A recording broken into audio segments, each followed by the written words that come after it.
Imagine facing an enemy whose sheer physical size and power absolutely dwarf your own. When brute force completely dominates the battlefield, you can't win by hitting harder. You have to change the rules of the game. In Hindu mythology, this exact crisis strikes the universe. A sage's curse has drained the Devas, the gods, of their strength.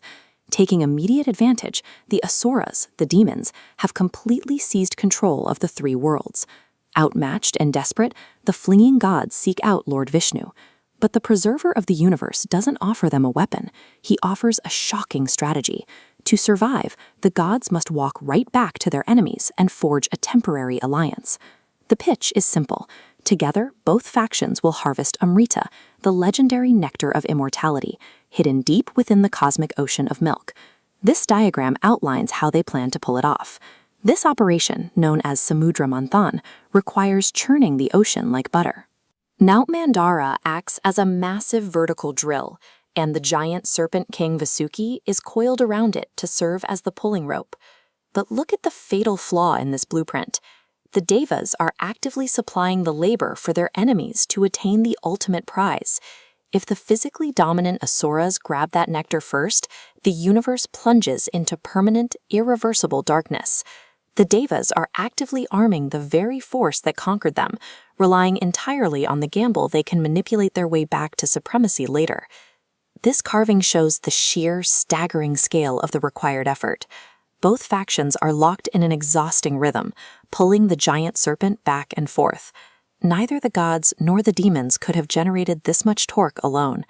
The friction is so intense that the mountain base begins sinking into the ocean floor.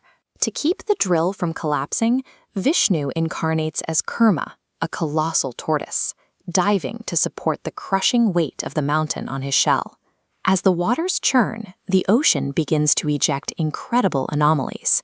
Divine entities like the goddess Lakshmi emerge alongside celestial animals. But churning the fabric of the universe proves dangerously unstable.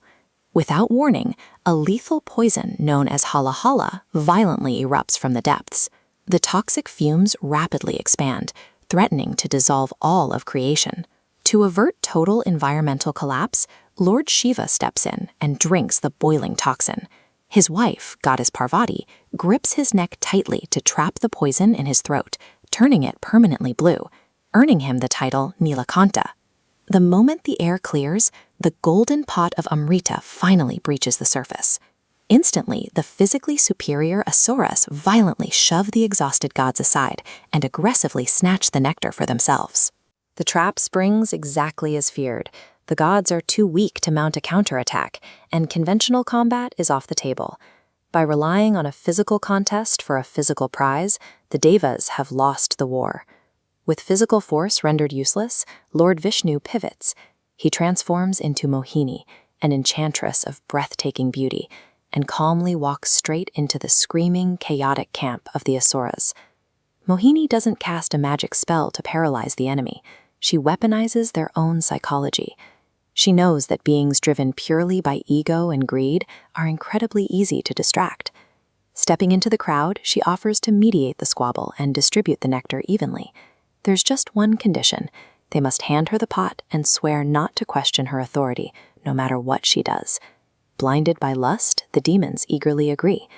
Looking at this top-down layout, you see the heist in motion. Mohini seats the gods and demons in two separate rows. With elegant precision, she pours immortality exclusively into the cups of the gods. The demons are so captivated, they don't realize their cups are empty. But the system has one anomaly. A demon named Rahu sees past the illusion. Disguising himself as a god, he infiltrates the Deva ranks, sitting right between Surya, the sun god, and Chandra, the moon god. The instant a drop of nectar touches his tongue, the sun and moon recognize the impostor and shout a warning. Vishnu drops the disguise and fires his Sudarshana chakra, decapitating Rahu before the nectar can reach his stomach. Because the nectar touched his throat, Rahu's severed head remains immortal. According to Hindu tradition, that severed head still holds a grudge, chasing down to swallow the sun and moon, creating the phenomenon we see as eclipses. Beyond the single incident with Rahu, the heist was total. By targeting internal desires rather than external defenses, Mohini led the most powerful beings in the universe to voluntarily surrender their ultimate leverage. By the time the final drop of nectar is drained, the enchantress vanishes. Lord Vishnu stands in his true form. The Asuras finally snap out of their trance, realizing their own ego has left them empty-handed. When the Asuras finally charge, they find their physical advantage has evaporated. Rejuvenated by the nectar, the Devas now possess literal immortality, allowing them to break the occupation and permanently reclaim the three worlds. With the Asuras defeated, peace and Dharma are fully restored across the three worlds. When the gods gather to praise Vishnu, he points out exactly why they won. The demons didn't lose because their muscles suddenly failed them. They lost because their immense arrogance made them foolish, predictable, and easy to manipulate. Raw, overwhelming strength is a blunt instrument. When pitted against a patient opponent who knows exactly how to manipulate human, or demonic, nature, that strength is practically useless. Whether you're navigating an ancient mythological war or analyzing a modern conflict, the lesson holds true. The ability to pause, read your opponent, and apply intelligence for the greater good remains the highest, most effective form of power.